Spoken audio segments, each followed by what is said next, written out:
today. Most of you probably know Ralph already. He's head of the CITA Council currently, and has been a member here for a number of years. Ralph was actually a master's student here at theoretical physics long ago, before going back to UBC for a PhD, and then doing postdoc work at Cambridge and Berkeley and Hopkins, and then finally settling at master, where he's been for a number of years. Can I ask you an introduction? Oh, go ahead. The reason we have seminars at CITA on Monday afternoon is because Ralph quotes always comes to CITA on Monday. And with that, we continue. That's how it started.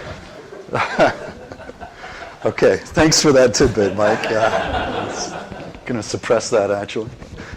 It's great to be here. Thank you very much for the invitation to visit here and talk. I've always enjoyed coming to CITA, and I really enjoy working with the council to try to make CITA, as good as it, even better than it can be, which is a superb organization. So it's great to turn postdoc applications into faces that you can talk with and have fun with and learn a lot of science from. So nice to see you. My talk today is on planet formation and thermodynamic constraints on the first genetic code is clearly a stretch. Clearly, I can't possibly address all these issues to any great depth, but I'm going to show you that there's very interesting directions in this whole stream of problems going from how planets originate to how they're conditioned for life, how they become equipped to support prebiotic states. And that is very much an issue that astrophysicists can make some progress in. I'd like to convince you of that. So my roadmap for the talk is to talk a little bit about observations of exoplanetary systems. Not everybody here is an expert. Migration and planet formation and disks. The role of dead zones as places in disks where planets may preferentially form. And finally, this very important issue of how we slow down rapid planetary migration to account for the observations of exoplanets. So this is all in the realm of physical properties of planets, how they acquire their masses, where that happens, etc. in a disk. Then I want to step into this other world of thinking about how we equip planets for life. Where do the planets get their water? And how do they acquire their repository of biomolecules? And from these, I'm going to show you some very interesting thermodynamics constraints that we can place on arguments of this kind. The work I've done is with this group of people, with my students, Yasuhiro Hasegawa, Soko Matsumura, and currently an undergraduate student, Jeff Emberson, and faculty colleagues, Paul Higgs, as well as a former CITA postdoc here who was involved in this research when we got this started a few years ago. So here's the large-scale picture that we have before us, which is this route here, this ecology of the interstellar medium, how we get star formation cycling through to the aspect of planet formation here, and this ecosystem of star formation, diffuse interstellar medium, and star formation. I want to focus on this aspect, what we know about planet formation, and how we get down to the conditions of prebiotic state down here. This is nicely shown by David Deemer's review article a few years ago. What aspects of astrophysics tell us how much, say, water gets delivered to the planets that we see here? Where do the biomolecules come from? There are a couple of different ways that biomolecules can inhabit planets. First, by the exogenous, by delivery from astrophysical problems. Exogenous delivery here by comets. Organics frozen on the ices in here could deliver a lot, including water. Parent bodies for meteorites over here are places that we can make amino acids in their interior, and the meteorites, being chips off these bodies, deliver this material to the surfaces of planets, as I will discuss later. These astrophysical mechanisms are in addition to or competitive with a planet's own ways of making biomolecules, the famous Miller-Urey synthesis, in which lightning through appropriate reducing atmosphere produces amino acids, or more currently the discussion on the role of hydrothermal vents as places where life first originated. So what does astrophysics have to say about the likelihood of these methods of preparing planets for life? So I'm going to take you through a discussion of how planets are formed, the bulk of my talk, and then we'll follow the arrows here down to this level of problem. So first of all, a review of planetary properties. You all know that there are now more than 400 planetary planets found, quite a few numbers of planetary systems. We now know through surveys that about 6% or so of stars have planets out to 4 astronomical units, and we'll be waiting for new surveys to get beyond this 4 or 5 AU barrier. There is the unusual aspect of these distributions, of course, are that here's 2 astronomical units, 1, and these are names of systems, and here's the masses of planets written down in here. And the great surprise for all of this is, of course, these close-in planets at orbits as little as 3-day periods, Jupiter's around their host star. No one has a model that can produce a Jupiter so close to its sun. Therefore, the idea is that these planets must have migrated from where they were formed. There are different methods to find planets. The first largely used the RV method, that is the Doppler shifts, the Doppler wobble as a planet is in orbit around its host star. Of course, the star orbits a common center of mass, and that's how we detect the motions. We are now sensitive to 1 meter per second. So at 1 meter per second, we can move out in sensitivity out to about 5 AU with these so-called HARPS instruments that have been working for the last couple of years by the Swiss group. There are other methods to find planets. One, a far less successful but very important method, the microlensing method here, where we see, in type of a lensing event here, we see a tiny little blip of light here. And this little blip informs us there's a planet present in this microlensing survey. We have detected, as an example, super-Earths, that is 5.5 Earth masses. We're down to this at orbital radius of 2.6 AU around M-dwarfs. M-dwarfs that's a terribly important discovery because M-dwarfs are the most common star in the galaxy. So finding planets around stars like this opens up an entire exploration space for us, the possibility of finding that planets are very abundant in the galaxy. Of course, I don't know if you've had Christian Marois here, but the direct imaging of Jovian planets here is a remarkable discovery. This now finds planets at large distances from their central stars, not close in. So another challenge has been delivered to the community to find out why you should have planets at these very large radii. Also very difficult to understand from conventional theoretical points of view. These planets are discovered because, so here are 3 Jovian planets in this remarkable science paper by Marois et al. Out to 68 astronomical units, out to between 5 and 14 Jovian masses. These planets can be discovered because when planetary planets are young, they are hundreds of times more luminous than a Jovian planet is today. And so you look for a solar system that's young. You find here's an example, is a remnant dust disk around a more massive forming star, in this case of direct image of Fomalhaut B. The Jovian planets then you know to be hundreds of times more luminous, and it's because of that you have a chance of directly imaging them, which was done. And here is this paper by Callas et al. Again, planets seen at large orbital radii. We now know enough, we can start to put getting some idea of how planets acquire their masses. These distributions tell us, here is the mass of a planet, the number of planets as a function of mass. We see this nice curve falling here. I believe that goes as n to minus 1 or so. The distribution of masses, it tells us that there seems to be a separation between brown dwarfs and the Jovian mass planets. So indeed, planets may be segregated from how low-mass stars form. This is interesting information for planet formation. There is now in this review, if you look here at very low masses, there's a new population of light planets appearing, the Neptunes, that are appearing now as a separate population. One of the most important results coming out of this is this distribution in periods. So here's the data, log period. There's a few days, things are piling up at 3 days here. That's this peak.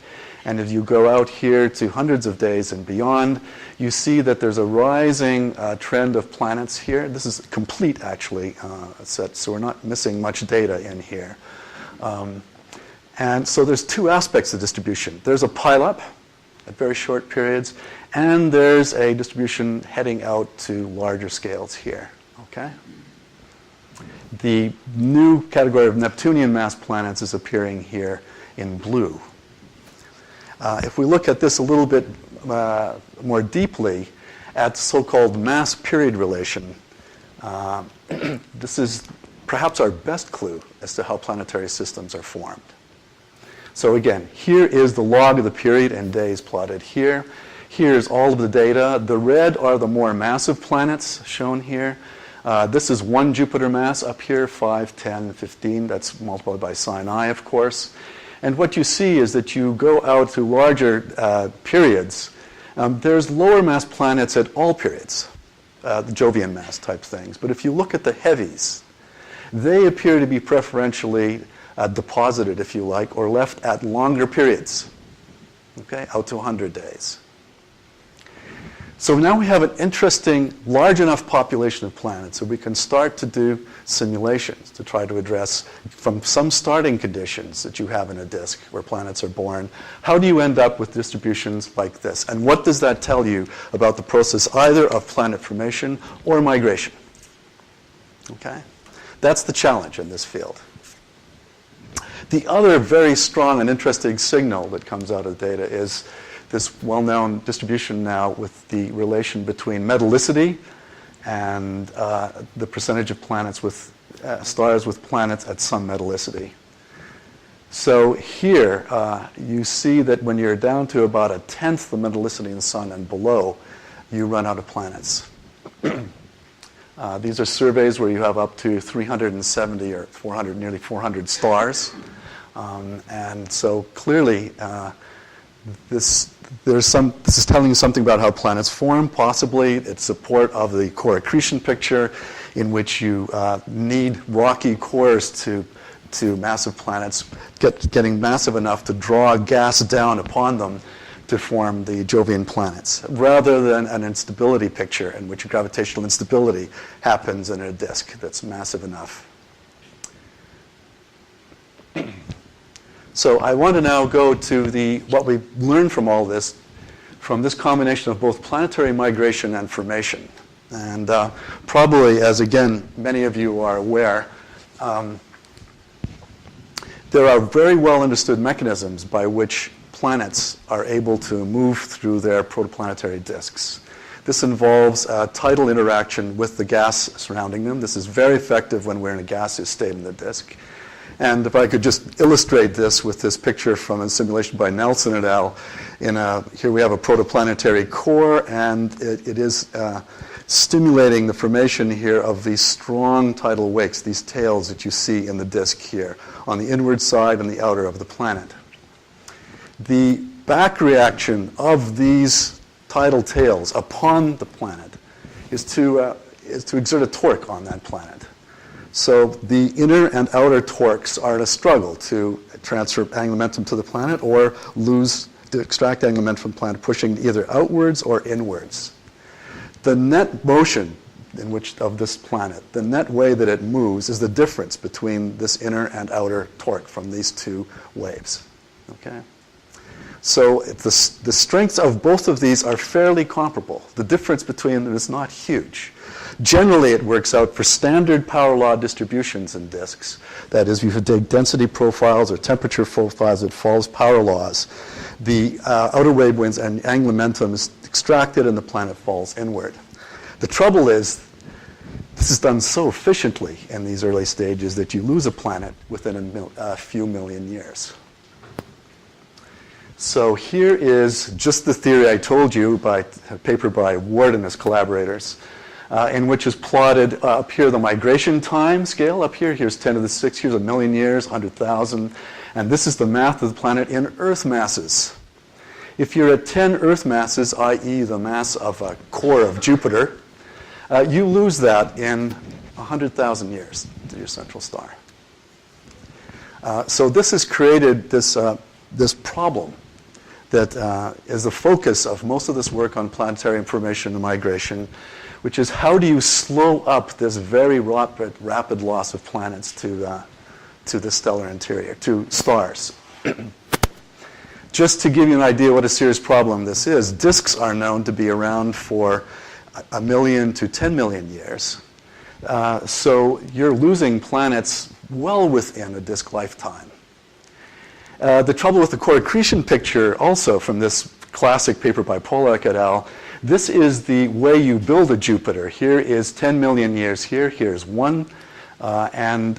This is the time scale needed to acquire the massive, the rocky core, as you see here. That happens very quickly.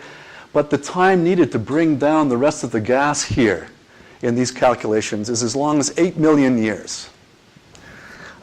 So there are lots of problems here. You lose planets too quickly, the cores are gone, and it takes too long to accrete. If you put up Jupiter in a standard disk radius and let it accrete, it takes far too long to do it. Okay. So how can we explain this mass-period relation? How do we stop planets? There's a number of ideas in the literature for stopping them. That is, presumably at that 3-day pileup that I showed you before, you can have holes created in the accretion disk, a magnetospheric cavity due to a central star, say, or the tidal interaction of a planet that comes too close with its central sun, extracting the tidal interaction will push back the planet back out for a little bit. But all of these would only put planets, at this very short period orbit. They wouldn't explain the rest of the mass-period relationship. Okay. Co-rotation resonance at the very inner edge of the disk, I'll talk a little bit about dead zones, also may be a way to pile up planets at this point. What about the longer period populations? There, the idea of having density and homogeneity somewhere in the disk helps you a lot. So in a model that Ida and Lin put together in 2008, if you have phase transitions at snow lines, you can create density jumps there which act as planet traps. And this can slow down or provide places where planets can pile up. We, in a series of papers, Soko Matsumura, Ed Toms, and myself, have shown that dead zones, another density and homogeneity, places where turbulence cannot be sustained in the inner regions of a protoplanetary disk, are places at the outer edges of this, are places where the column density rises and planets can pile up. Not only that, that's probably their preferred spot for formation. So how does this work? How does a population statistics model work? So here's an example from Ida and Lin. Here are the observations. Here is the semi-major axis, and this is the mass of the planet shown here. Here, if you like, is the mass-radius relation shown you in the data. In these calculations, you create a disk, and you put in factors that control the rate at which a planet migrates through that disk. This is just a model. There's no physical mechanism for it. But in here, if you take migration as it stands in the basic theory I just talked to you a moment ago, you see you have no ability to match the observations. You do not get this mass-period relation shown here. But if you slow your migration rate down to perhaps 1/100th or several tenths at least of your natural fast migration rate, then you can start to recover this sense of the data, as you see by this population that you've created here. These are other types of additions to the model. So these are models with snow lines, and this is a model without a snow line. So models that have artificially slow the migration rate by a factor of tens to 100, and also put density homogeneities of some kind into the disk, have some chance of working. Okay?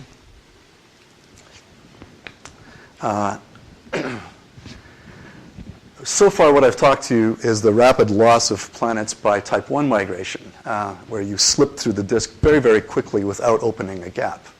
Of course, if you're massive enough, the way the torics work is that here's your tidal interaction of your planet with the disk, and it is opening a gap in this region, and a very well understood mechanism discussed by Scott, Tremaine, Goldreich, and many others. As opposed to that, you're rapidly trying to fill in this gap by the viscous torques, which try to fill fluid in here. When you become massive enough in your planetary mass, you finally open a gap, and basically your rate of growth of planetary mass slows, and your migration rate now by type 2 process is slowed to the rate at which this material to its interior can move towards the central star. So it's slowed to viscous time scales of this material. Okay? You can calculate a mass from this.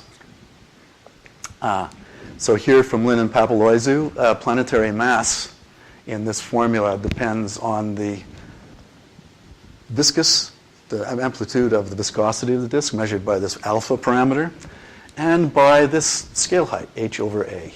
Okay, so there's the flare scale height of the disk. So disks are presumably heated by their central stars, so these two mechanisms, both alpha viscosity and the heating mechanism, which is probably by direct radiative heating from the central star, are controlling what this planetary gap mass is.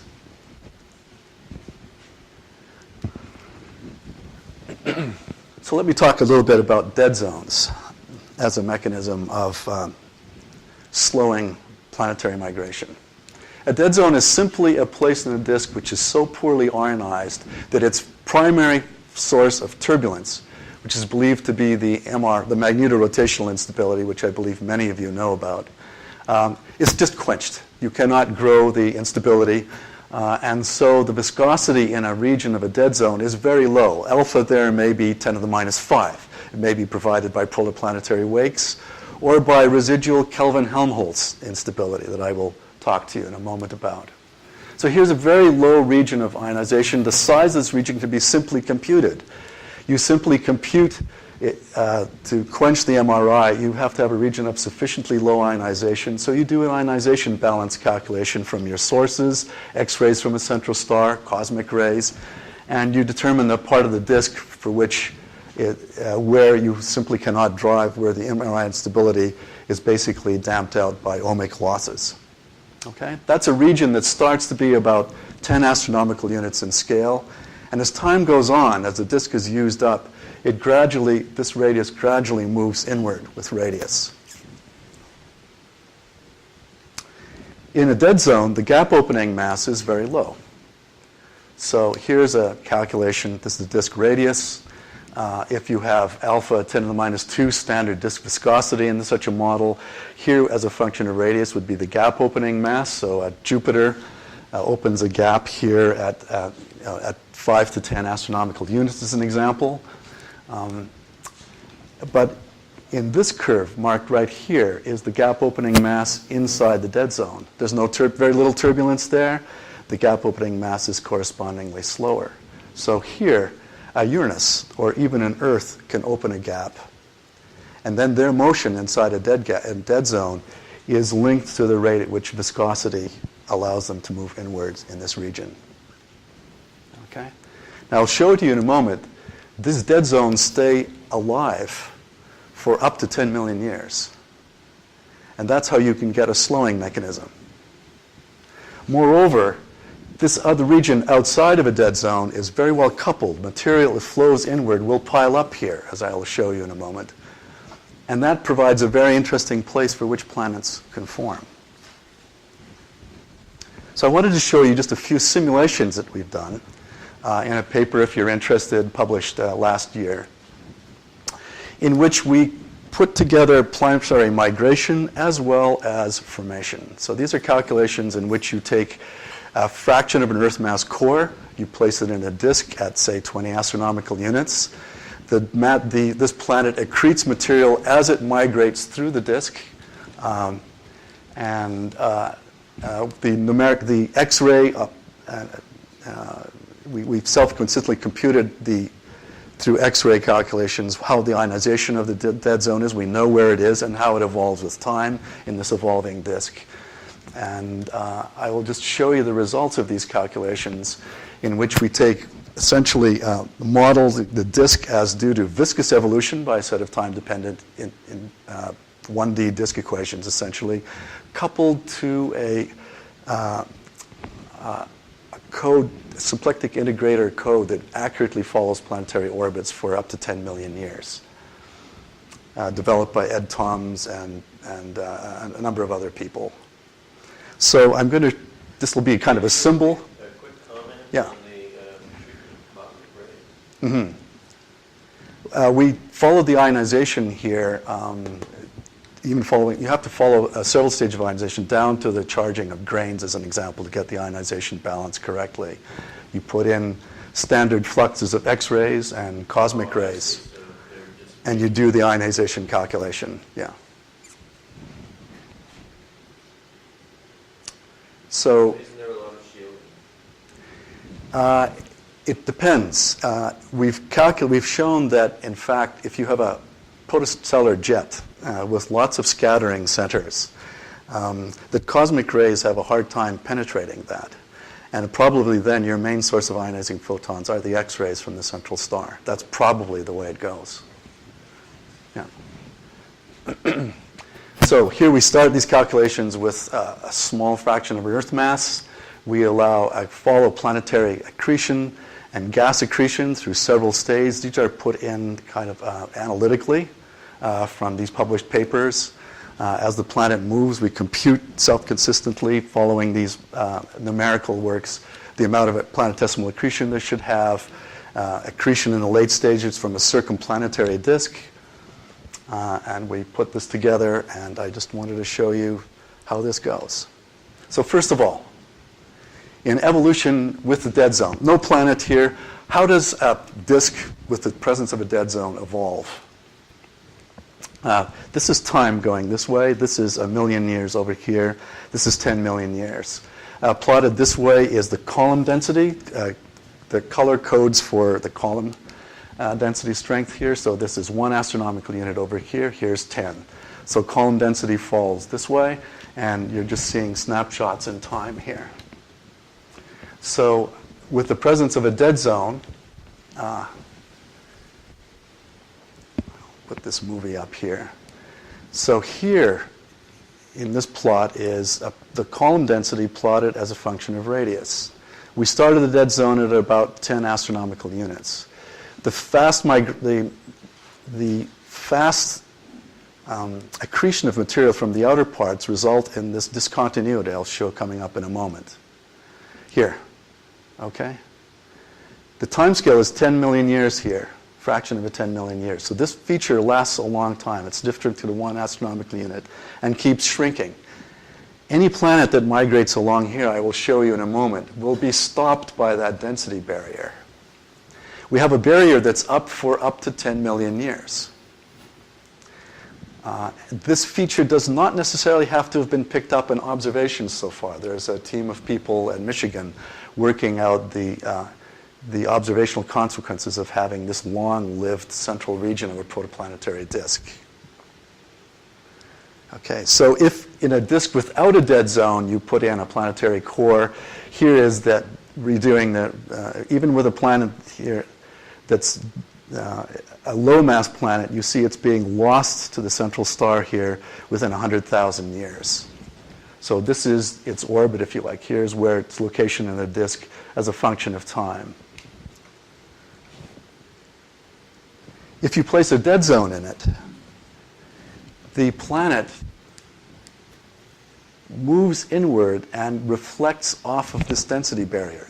As I told you, but remember those two waves we were talking about before, the inner one and the outer one.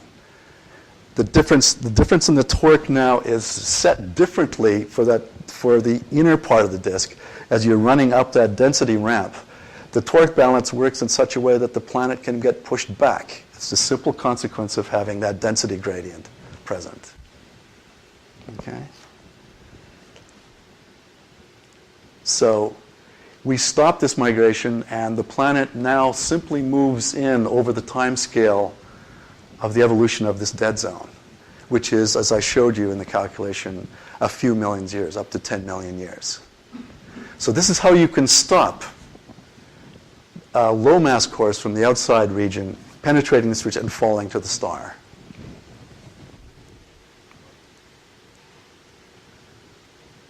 What about type 2 migration? Suppose you started with something more massive. Here we put a Jupiter in at 20U, and you can see you lose it very, very quickly. It simply plunges to the interior.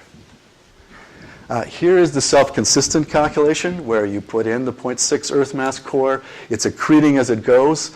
The planet is building its mass. It approaches the dead zone. It's massive enough now to, by the time it reaches here, finally it opens the gap and does move in. But now the fact that it's in the dead zone, the very low viscosity here, means that the material to its interior moves so slowly that it too is destined to reach into a fraction of an AU over 10 million years.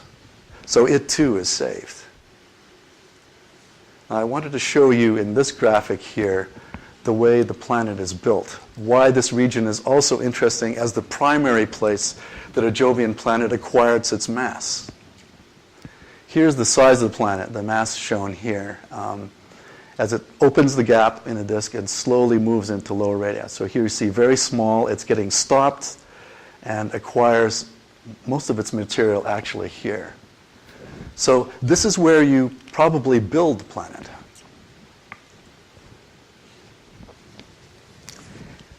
This has a number of consequences for even understanding the origin and the migration and the evolution of our own solar system that I could discuss later. So here is in our combined picture where we've got an evolving disk, we have a dead zone to slow things up. We can ask how much mass did our Jovian planet acquire under typical conditions.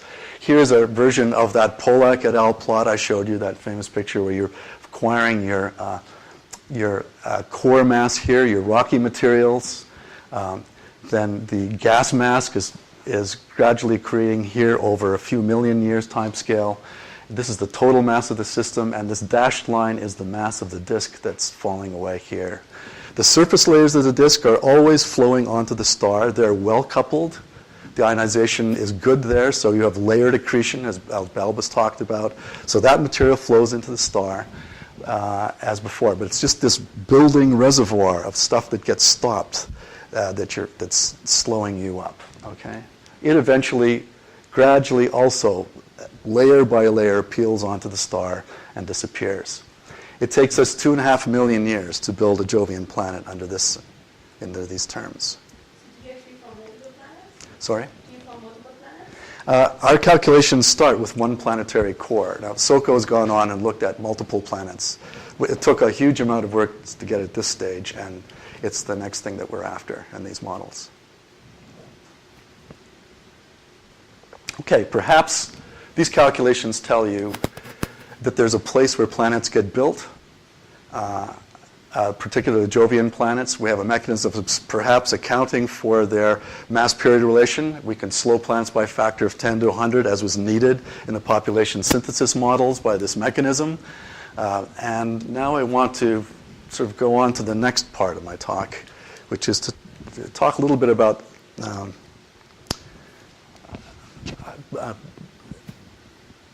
heading to the next part of my talk to note a new kind of barrier that we've discovered. This is PhD work by my student Yasuhiro Hasegawa. In looking at the thermal properties of disks as well. It turns out that the strength of these torques, the difference between the inner and outer torque, depends both on the column density of the disk as well as the thermal structure of the disk. The reason for that is that the strength of these torques depend very much on where the Lindblad resonance is, and that Lindblad resonance depends upon the pressure of the disk, and so there's a coupling to the thermal pressure. Okay?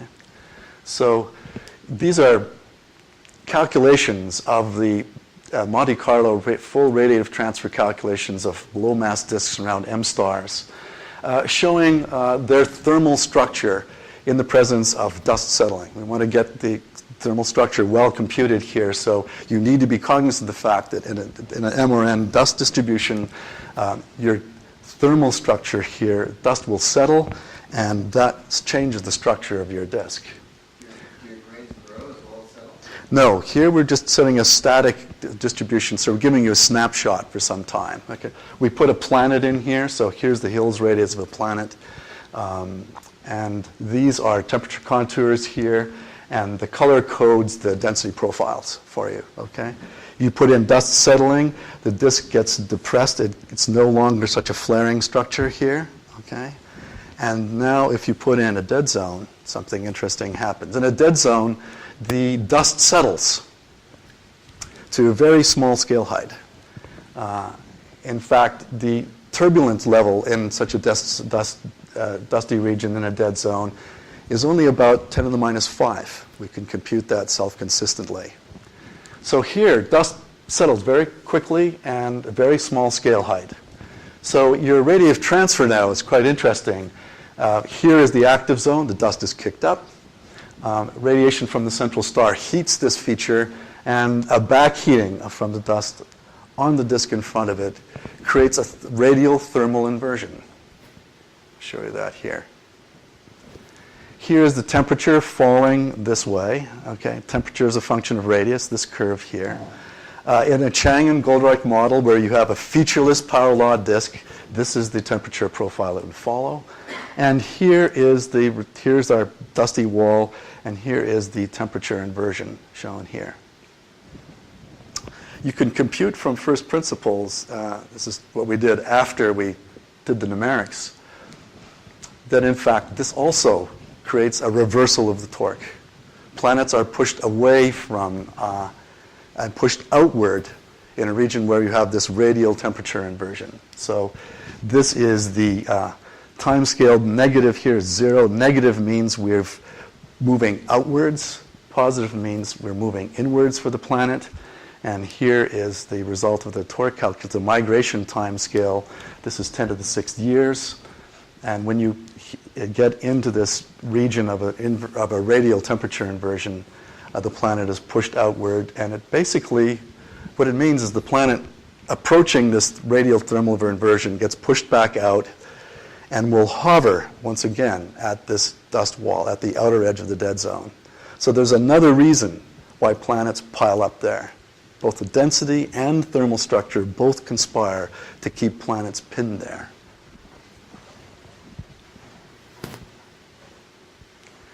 So now I want to go on to the next part of my talk. We've talked about dead zones, slow viscous revolution. We perhaps can start to approach a general understanding of this mass-period relation. And now we've talked about the physical environment of a disk that produces where planets form, what their masses are, and probably their composition. Let's then go to ask how they acquire their water and where they get their biomolecules. Yes? So the dead zones, do you put them in by hand before you start the simulation? That's part of an initial condition. We know for initial conditions how large it is, maybe 10 AU. And then it's just as the column density of the dead zone drops, its size changes.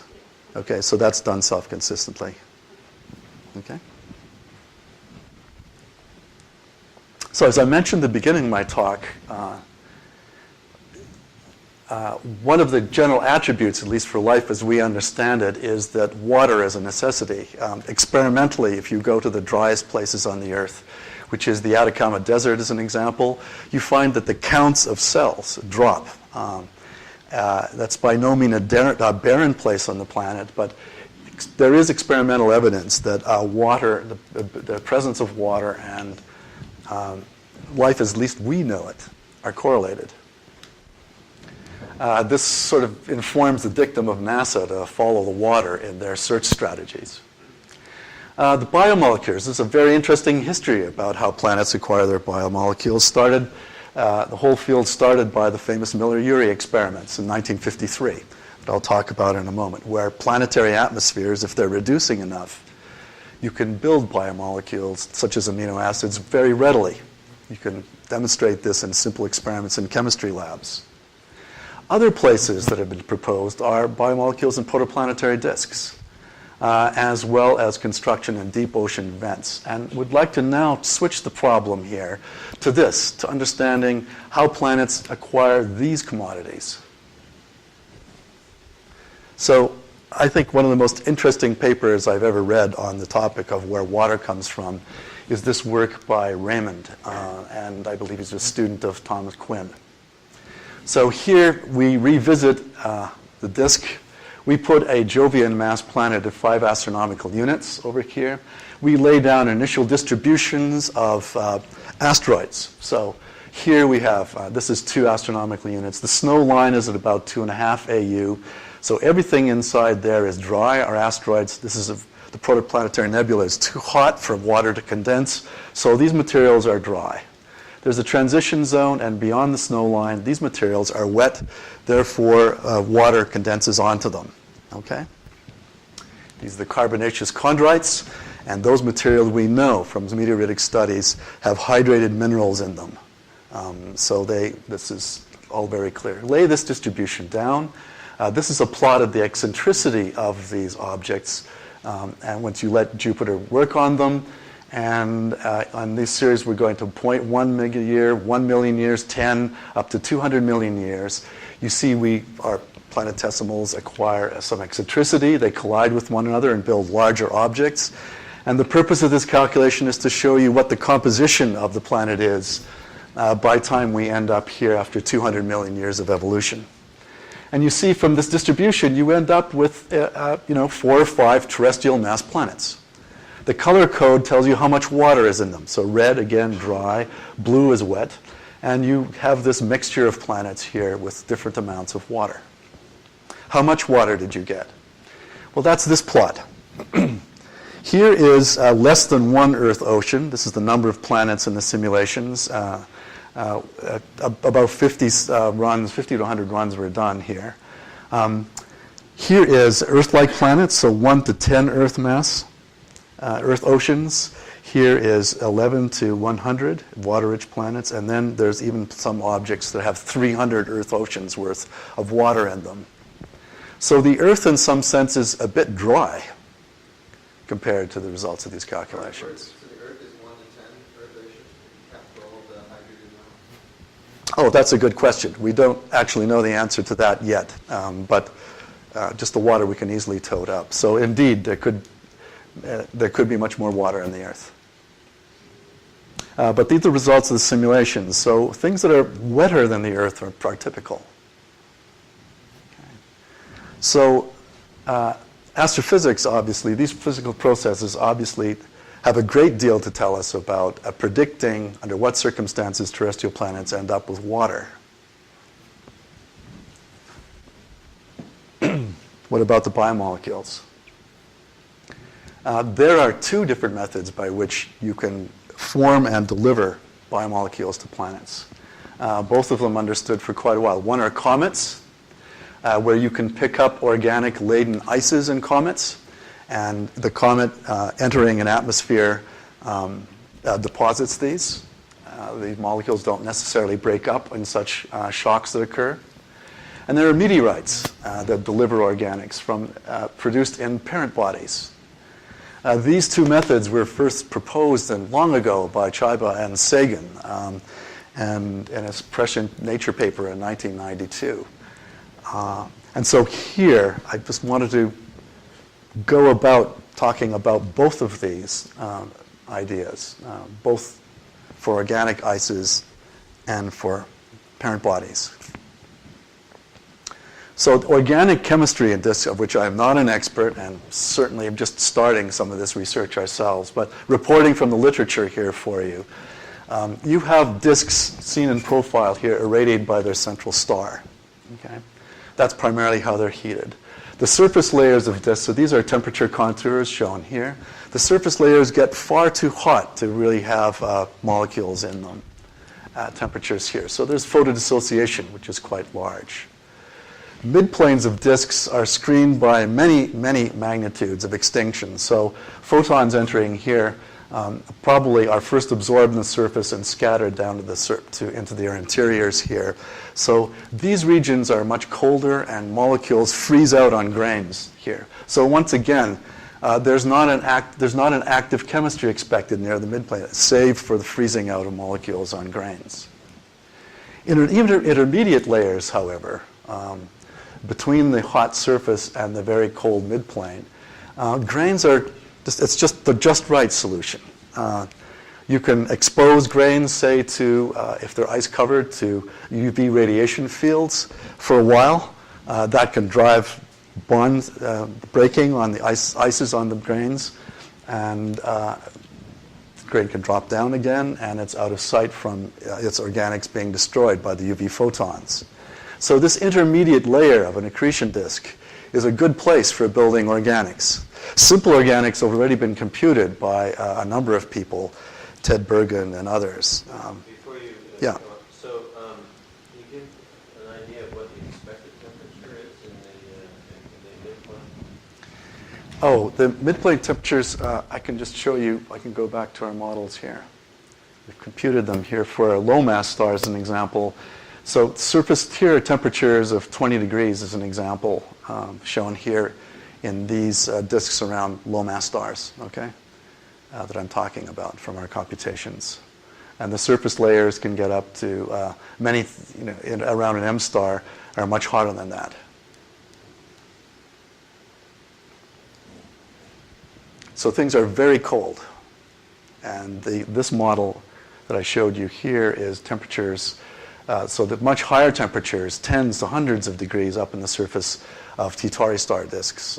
When you get out here to 100 AU, these are much larger than the thing I just showed you. That's the gas temperature, not the grain. Yes, that's the gas temperature, right. There's actually been experimental work done on the formation, say, of the organics we're interested in here, amino acids. So this is Max Bernstein's laboratory in NASA Ames, in which you take ice-coated grains, shown here. You take HCNs, water, etc., freeze them onto grains, irradiate with UV interradiation. This breaks some bonds, they reform, and you can produce a variety of complex organic molecules, including glycine.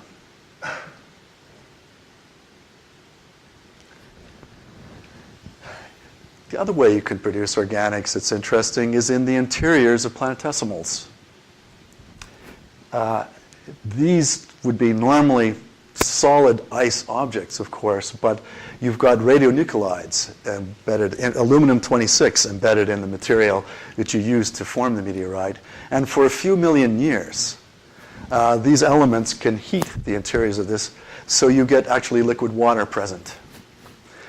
These are 3D calculations done by these authors that actually show convective flow in these porous materials. And this provides interesting set of conditions, the temperatures and pressures you can use to compute the amount of amino acid formation that you would have in these interiors.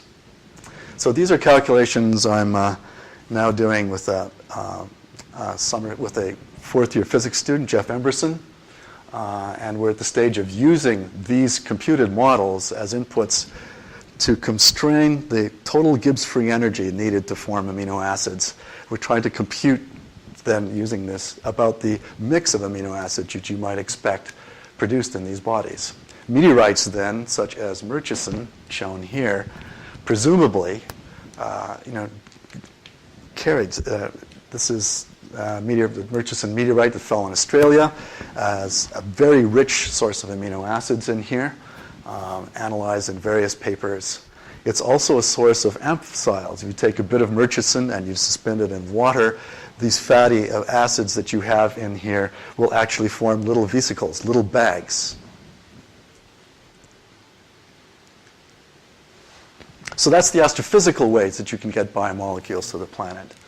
The Miller-Urey experiment proposed a completely geophysical way, that you take a mixture here of ammonia, H2, and methane. These are gases, a highly reducing mixture that was thought to be part of the atmospheres of early atmospheres that you get in the very first atmosphere that will form on a planet.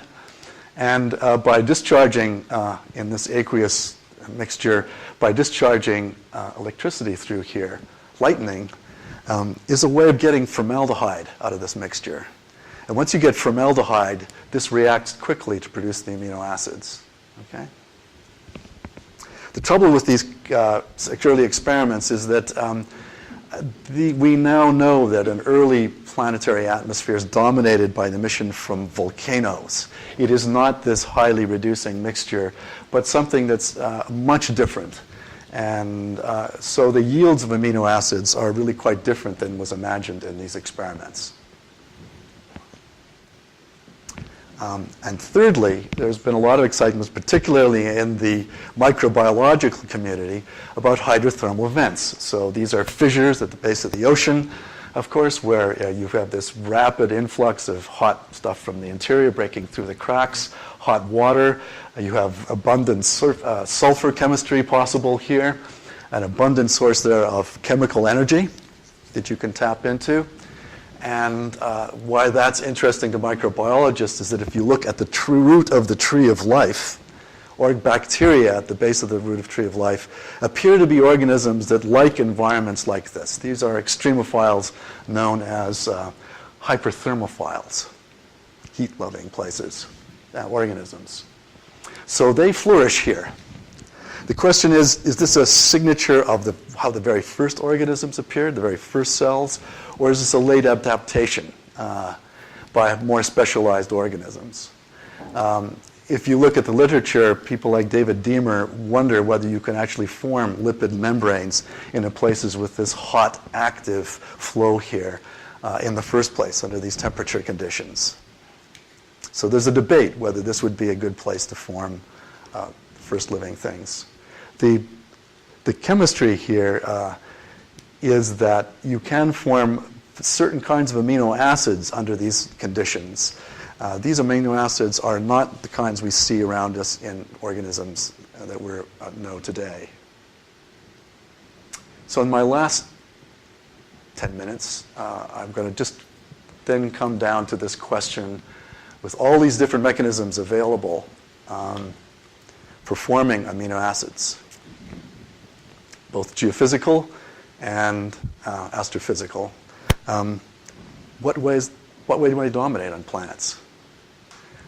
Probably the best answer is both contribute, according to a lot of calculations. But is there a signature of amino acids that reflects their formation conditions, as an example? So motivated by those questions, Paul Higgs and I, rather than doing any theoretical calculations, we looked at the experimental literature. All the literature was available from experiments and observations on the frequencies of amino acids that you find in various environments. Okay? So we had about 11 different experiments and observations, data we collected, we listed here, from a variety of sources. Meteorite observations, 3 papers like that did this. Icy dust grains in space. We looked at atmospheric chemistry experiments, variants of Miller-Urey. At hydrothermal synthesis experiments that were designed to mimic this, and so on. Amino acids come grouped in 2 kinds. There's an early kind that does not need biological activity. Okay? And there are 10 of those. They start with the very simplest amino acid around, called glycine, and move on down the list through the very simplest. The late kinds, which we've just denoted here, are found biologically. And what we did is to look at the correlation of the frequency of amino acids with the Gibbs free energy needed to form them. Okay? We took that data from a series of calculations by Schock and Everett. By Schock. So here, and we correlated in these experiments the frequencies with respect to glycine. I want to hop right to our result. So this is published in Astrobiology last year, and this is a measure of taking all the data and summing it, binning it all together, the relative observed frequencies of amino acids as a function of the Gibbs free energy needed to form them, where you suppose that you have basically aqueous environment under normal pressures, okay? As opposed to hydrothermal conditions where you have very high pressures, very high temperatures. Here's glycine up here, adenine and alanine, and you follow this very, very nice curve. This was actually the first thing that Paul and I looked at, and we were very surprised by this graph. these are the late amino acids. No experiment found these formed in them, okay? And they're just given here. This is kind of off the scale. Let me show you an independent curve, maybe a little more physical, where you do the relative frequency of these amino acids under all these experiments combined. It's a function of this Gibbs free energy for formation. And you see this very nice curve that everything lines up on. This can be fit with an exponential. And there's an equivalent thermodynamic decay constant here, equivalent temperature, effective temperature of some 3,700 degrees that gives you this plot, this fit. This is probably a reflection of kinetics, a nonlinear connection. It's not any equilibrium process. Sorry. I was just saying it wouldn't exist at that temperature. Yeah, so this is some sort of formal, it's a coefficient in this exponential whose effective temperature is 3,700 degrees. That's just to give you a number. So there's obviously thermodynamics playing a role here in deciding that the easiest to form molecules here are the ones that are most frequent, and the more complex you get, given the free energy, you have a corresponding exponential fall off. And this is independent of the environment as long as we're dealing with aqueous conditions.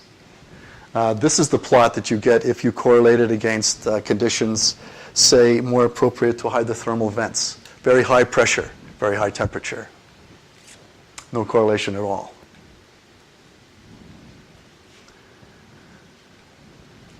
So that leads us to the idea to take this one step. So this is just the data. It says that presumably the amino acid frequencies we see here on the Earth can be understood in very general terms. I'm not picking out any one particular mechanism unless just that it has these properties, modest temperatures and pressures. Are there consequences from this? And there are. Imagine the genetic code that we have, the DNA protein code, is very complex. It could not have been the first genetic code that appeared on any planet. It's just too complex for that. It's highly evolved. Earlier variants of the code involve discussion of the so-called RNA world. Also quite complex for our purposes here, but our point is just the following. If by time you get to a DNA protein-based code, when that happens, the frequency of your amino acids, of the stuff around to build your protein, will probably have some influence on the way this code works. What is a genetic code, after all? It's here are 4 bases, okay? And we know that 3 of these are needed to code for one amino acid. So there's 64 combinations possible, and the genetic code is nothing other than the mapping between these combinations and particular amino acids. This is the way the code table looks today. Evidence is that this evolved very quickly in Earth's evolution. All of the computer modeling experiments seem to suggest this. With fewer amino acids around, there would be much more, there's much less to fill in here, if you wish. There's a greater degeneracy in the code. There was an early suggestion by Crick in 1968 that this is precisely the way genetic code may have started, from far fewer amino acids, in which then, by substitutions, as it became Darwinian solution, by taking an amino acid with similar physical properties as one that you're already using comes along, it gives it an advantage to the code, a little bit more precision in building a protein, etc.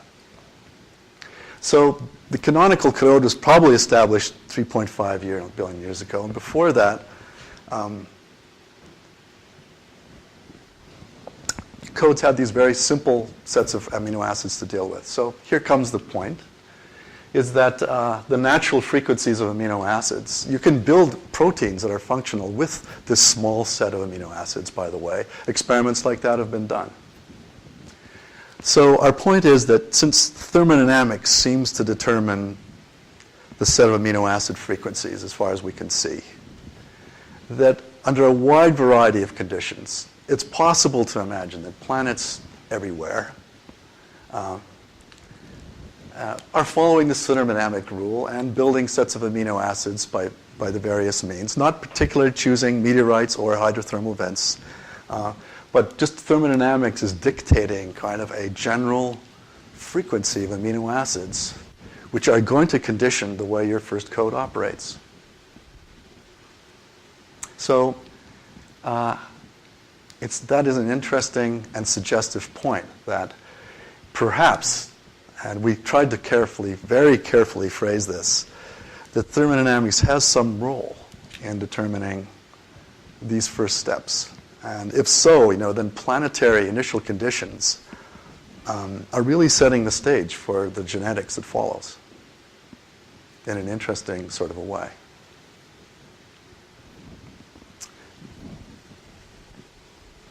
So in summary, this is taking you I'm just out of time. I wanted to open up the box in this talk. If there's anything I've achieved in this talk, it's the following, is think of planets as more than just rock piles that we are struggling to understand where and how they formed. They're more interesting than this. As astrophysicists, we can actually go quite a bit farther. We can ask questions that pertain very much to how planets, the prebiotic conditions for planets as well. In some ways, maybe those are even the most interesting questions. I haven't talked yet about how planets get their atmospheres. That's obviously a very important issue to add on to this. But when we go through the inventory, the size, mass relations of planets, that depends very much on where they formed. The materials that they get, such as water and biomolecules, will depend upon that as well. So there are many connections of the astrophysics of protoplanetary disks and these early bodies to setting up the conditions for life. And at the bottom of it, there's this hope that maybe there are general lines of arguments by which we can think that there are similar properties even to the origins of life. Possibly you can find some similarities across different types of planetary systems when we finally get the opportunity to look at them.